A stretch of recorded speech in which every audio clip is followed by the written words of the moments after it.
I am अंकित वशिष्ठ और आज की वीडियो में हम पढ़ेंगे one of the very important judgment जो कि कल ही सुप्रीम कोर्ट द्वारा प्रोनाउंस किया गया है and it is very important about the practising of the 3 year experience required for applying for junior division as an judicial officer. तो पहले तो हम बात करते हैं कि जजमेंट पढ़ते कैसे हैं for those who are new and they don't know how to read the judgment for so let's start. तो ये आप देख रहे हैं फर्स्ट पेज है। फर्स्ट पेज में आपको वेरियस अदर थिंग्स आर दिख रहे हैं बट इसको हम कैसे डिकोड करें। So first of all we have the name of the honourable court where we proceeding of the judgment is here, so the honourable court is supreme court of India. Second line is the inherent/original jurisdiction. Now we know that writ petition is original jurisdiction of Supreme Court, so hence it is the original jurisdiction. इसके बाद आप देख रहे होंगे आई ए number दिया हुआ है with I A number. So what is an I A number? So I A number is called the interlocutory application. For example कोई भी केस जो कि चल रहा हो और उसका अब तक जजमेंट नहीं आया हो तो इंटरम रिलीफ के लिए इंटरलोकेटरी एप्लीकेशंस को है फाइल किया जाता है कि until the judgment is out we should sought some relief for any relevant stakeholders, right? Now coming to the writ petition. So this is the writ petition. We know we have the 5 amount of writ petition and it is C number. So C is the civil nature. So its writ petition is in the civil nature number and this is the number of the writ petition, that is 1022 of 989. Here the 989 is the year when of which the writ petition was filed. So 1989 का writ petition filed है उसमें. उसके बाद इसमें already कई judgements आ रखे हैं but इसको it has been further challenged and further new and other upcoming judgments were delivered accordingly. Now here we have the party all India जजेस association and others. This is the petitioner side and versus the union of India. This is the respondent side as mentioned in the judgment itself. Now this is called the indexing of a judgment, and in which it is told that what is being described in all over the judgment. तो इन despite कई बार होता है कि आपको judgement पढ़ना होता है, आपको टाइम नहीं पता, आपको लगता है जल्दी करना है और टाइम नहीं आपके पास, तो आप इंडेक्स के थ्रू भी ब्राउज कर सकते हैं.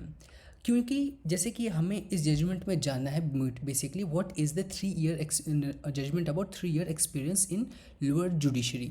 तो हम यहाँ पे अब देखेंगे जैसे इशू नंबर 1 है हमारा. So now it is discussing about the 10% quota reserve for limited departmental competitive examination for LDCE. Now this issue we are not looking forward, we will skip this. Issue number 2 we are also not looking forward. 3, 4, 5, 6, 7 and 8. Here's issue number 7 and issue number 8 are the relevant for us. So what is issue number 7? Issue number 7 is as whether to the requirement of having minimum 3 years of practice for appearing in the examination of civil judge junior division, which was done away by this court, very important, which was done away by this court in All India Judges Association and others, supra. So supra means the above mentioned case को supra कहा जाता है. Needs to be restored. It means पहले all India जजेस association ने जजमेंट में इसको वेव अवे कर दिया था बट इसको रिस्टोर करने के लिए केस किया गया है. And if so by how many years. तो अगर रिस्टोर करना है मिनिमम प्रैक्टिस का तो कितने साल के लिए करना चाहिए. Next issue number 8 is if requirement of certain minimum of practice of appearing in civil जज एग्जामिनेशन ऑफ सिविल जज junior division restored, should the same be calculated from the date of provisional enrollment and registration from the date of passing of AIB. ये भी बड़ा crucial important issue हो जाता है कि किस डेट से कैलकुलेट किया जाएगा, फ्रॉम द प्रोविजनल एनरोलमेंट और from clearing of the AIB. तो इसके बारे में भी हम डिस्कस करेंगे. नाउ जब भी इशू नंबर 7 और इशू नंबर 8 पे हम आते हैं तो हमें बहुत सारे पैरास दिखते हैं. पैरा नंबर 53, 54 से कैरी ऑन हमारे पास फिर बहुत लाइक 80s तक जाते हैं पैरा. तो हम सभी को रीड ना करते हुए मोटा मोटी जिस्ट में आपको बता देते हूँ इन सभी पैरा में क्या दिया गया है. सो इन सभी पैराज में बताया गया है recommendations by the various high courts as well as the recommendation of the law commission of India कि क्या रिकमेंडेशन आ रखा है. एंड इसके अंदर we have also mention the second AIGA cases, जो प्रीवियस केसेस की जो ऑब्जर्वेशन आ रखे हैं या जजमेंट आ रखे हैं वो भी डिस्कस किया गया है. तो क्योंकि हमें इन सब के बारे में अभी डिटेल में नहीं जानना है, अगर आप पढ़ना चाहते हैं मैं आपको लिंक दे दूंगा, आप सभी डिटेल में पढ़ सकते हैं कि पहले क्या हो रखा है. But we are concern about इस जजमेंट में क्या हुआ है.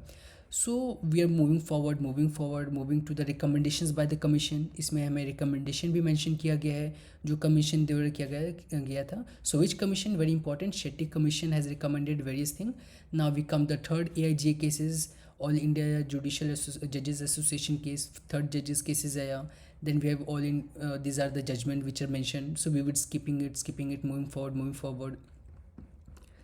Now 69, 71, 72, 70 here. अब यहाँ से क्या हो जाता है, वेरियस हाई कोर्ट्स। अब तक हम जो ऊपर जितने भी पैरा पढ़े उसमें हमें कमीशन में क्या हुआ था और ऑल इंडिया जजेस एसोसिएशन के फर्स्ट, सेकंड और थर्ड केस में क्या हुआ था, तो वो मेंशन था। इसके बाद से 77 ऑनवर्ड या आई थिंक 76 ऑनवर्ड जो है वेरियस हाई कोर्ट्स से पूछा गया कि व्हाट इज़ योर प्रेफरेंस, आप क्या चाहते हैं कि कितने साल का होना चाहिए, होने भी चाहिए, नहीं होना चाहिए। तो वेरियस हाई कोर्ट्स ने 3 ईयर का प्रैक्टिस के लिए रिकमेंडेशन किया था। Various high courts have also recommended कि मिनिमम 2 साल के लिए एक्सपीरियंस होना चाहिए। वेयर नागालैंड एंड त्रिपुरा ने अपोज किया है any such of reintroduction के लिए। मूविंग फॉरवर्ड राजस्थान ने किया है, Rajasthan and Sikkim and no other high courts have oppose such reintroduction. And moving forward and various all the high court से पूछा गया रिकमेंडेशन, सभी के रिकमेंडेशन मेंशन किया गया इसके अंदर, क्या क्या हाई कोर्ट्स के हुआ, मतलब क्या क्या हाई कोर्ट्स के द्वारा जो है मेंशन किया गया है। नाउ वेरी इंपॉर्टेंट, अब इस पैरा पे, that is your para number 88, हमारे जितने भी इश्यूज़ है वो सब जो है जजमेंट के थ्रू सॉल्व हो चुके हैं, मतलब डिस्कस किए जा चुके हैं कि जो भी किया गया था, जितने भी रिकमेंडेशंस पूछे गए थे वेरियस हाई कोर्ट्स के द्वारा या जो भी जजेस केसेस के द्वारा हो गया था, तो ऑल सब कुछ डिस्कस किया गया briefly in this para. Now this para number that is your 6 which you will find index is conclusion and direction, कि अब जजमेंट का डिक्री क्या है, what is the actionable part of the judgment, that is the decree. तो decree क्या है, तो जैसे हम फर्स्ट पे जाएंगे तो फर्स्ट क्या हमारा इशू नंबर 1 जो हम स्किप कर दिए थे, उसके बाद इशू नंबर 2 जो हम स्किप कर दिए थे, क्यों, क्योंकि that was not concern with our 3 year का judgment. Which issue was concern to our 3 year judgment, that was issue number 7। So this is very important para. In this para, it said, all the High Court and the state government in the country shall amend the relevant service rules to the effect that candidate desirous of appearing in the examination for the post of civil judge junior division must have practiced for minimum period of 3 years. So this is in effect. अब तक जो भी आपने पढ़ा judgement के अंदर, उसमें हमारे पास जो भी दिया था दैट वाज रिकमेंडेशंस, और दूसरे हाई कोर्ट्स के क्या रिकमेंडेशंस है, that's all good, but what is ineffective, this para that must have practiced for a minimum period of 3 years to be eligible for said examination.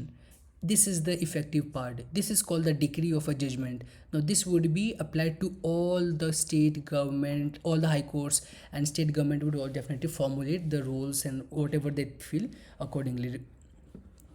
Now to fulfill this said requirement, the rule shall mandate the candidate produce the certificate that effect duly certified by either principal judicial officer of that court, now or by an advocate of that court having a minimum standing of 10 years duly endorsed by the principal judicial officer.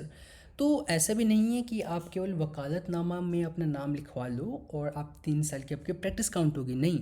Now इसमें क्या है कि जो principal जज judicial officer है of for particular court या उनके द्वारा एंडोर्स किए गए एन एडवोकेट जिनकी मिनिमम स्टैंडिंग है 10 साल की उस पर्टिकुलर कोर्ट के अंदर, only they can give the recommendations कि yes that this candidate has been working under this court for prescribed year, कितने साल के लिए किया उन्होंने, 1 साल, 2 साल, 3 साल, whatever they feel accordingly they would mention of such a district और principal judicial officer of such station. Okay, उस डिस्ट्रिक्ट के जो आपके जुडिशियल ऑफिसर हैं या जुडिशियल जो पर्टिकुलर स्टेशन है वो रिकमेंड करेंगे। Now in so far as the candidate who are practicing before the high courts of this court, they shall be certified by an advocate who has a minimum standing of 10 years duly endorsed by an officer designated by the high court or this court means the supreme court. Okay, so जो high court में भी जो practice कर रहे होंगे उनकी भी minimum 10 साल का एक्सपीरियंस होना चाहिए, जो एंडोर्स करेंगे कैंडिडेट को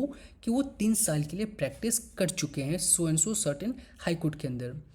we further direct that the experience of the candidate which they have gained while working as a law clerks. Now it is very important, जो लॉ क्लर्क्स हैं with any of these judges or judicial officer in the country should also be considered while calculating their total number of year practice. So if you are a law clerk and you practice for 3 years, that would mean कि आप eligible हैं lower judiciary के लिए apply करने के लिए. This is also very very important para. The rule shall also mandate the candidate who are appointed to the post of civil judge junior division pursuant to their selection through the examination must compulsory undergo at least 1 year of training before the presiding the court. So ये तो common है कि जैसे पहले भी चल रहा था कि if you clear the examination तो आप 1 साल की ट्रेनिंग के अंदर जाते हैं. Now coming to the issue number 8, what was the issue number 8? If you remember, it was कि कब से काउंटिंग होगा. Now why counting become very very important, I'll tell you.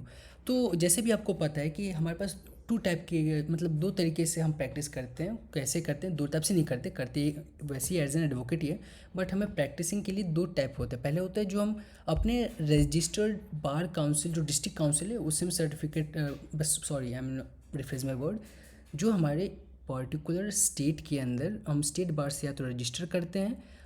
क्यों करते हैं? क्योंकि अगर हमारा AIB क्लियर नहीं हुआ है तो 2 साल के लिए हमें टेम्प्रेरी प्रैक्टिसिंग के लिए मिल जाता है एनरोलमेंट नंबर. वो टेम्प्रेरी बेसिस होता है एंड इसका मैक्सिमम पीरियड 2 साल होता है. ठीक है. और जो AIB क्लियर होता है तो AIB क्लियर करने के बाद हमारा जो टेम्प्रेरी नंबर होता है वो परमानेंट हो जाता है.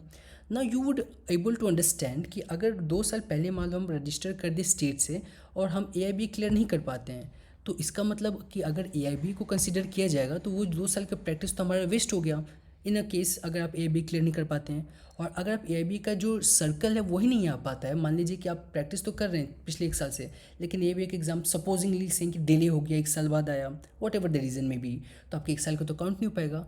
सो उस केस में I think it is one of the important to say कि इसमें ये क्या गया है to be calculated from the date of their provisional enrollment registration with the concerned state bar council. It means the day you clear your semester examination or final semester examination of your given university, उसके बाद आप क्या करोगे? Enrol करोगे. जैसे आप enroll करोगे you are eligible for practicing and that would be counted as a part of your 3 year. Okay.